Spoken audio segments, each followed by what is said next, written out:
नमस्कार विद्यार्थी मित्रांनो, शायनिंग स्टुडंट चॅनलमध्ये आपल्या सर्वांचं स्वागत आहे।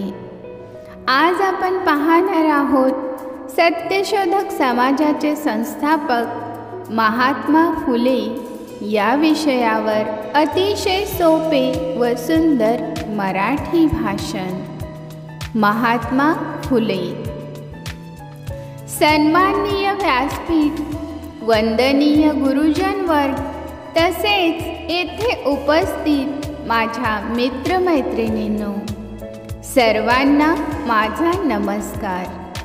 आज मी आपल्या समोर स्त्री शिक्षणाचे जनक, सत्यशोधक समाजाचे संस्थापक, महान क्रांतिकारक, समाजसुधारक आणि थोर विचारवंत क्रांतिसूर्य महात्मा फुले यांची यशोगाथा सांगण्यास उभी आहे।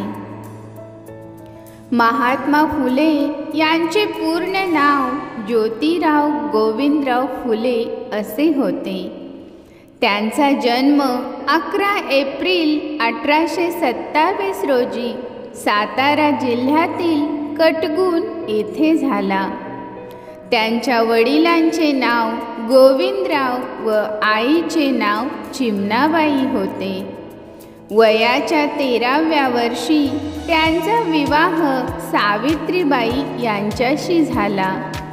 त्यांचे माध्यमिक शिक्षण पुण्याच्या स्कॉटिश मिशन हायस्कूलमध्ये झाले।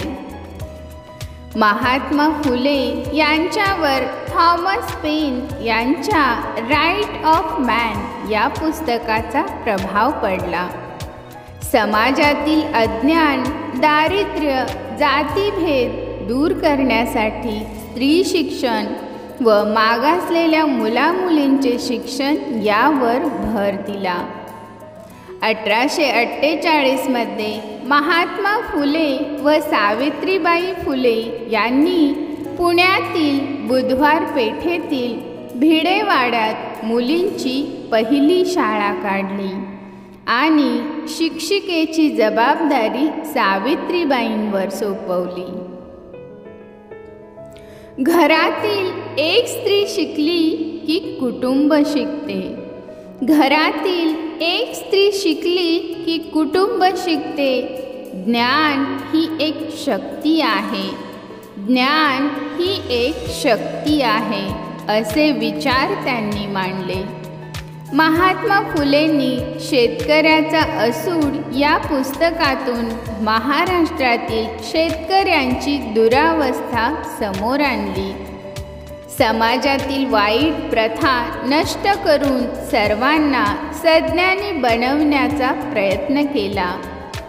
त्यांच्यात आत्मविश्वास वाढवला।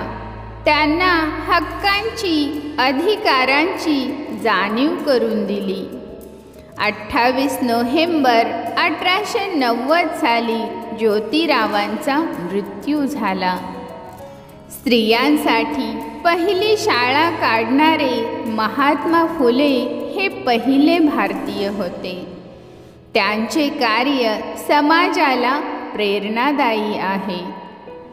त्यांच्या कार्यास माझे कोटी कोटी नमन, कोटी कोटी नमन। धन्यवाद।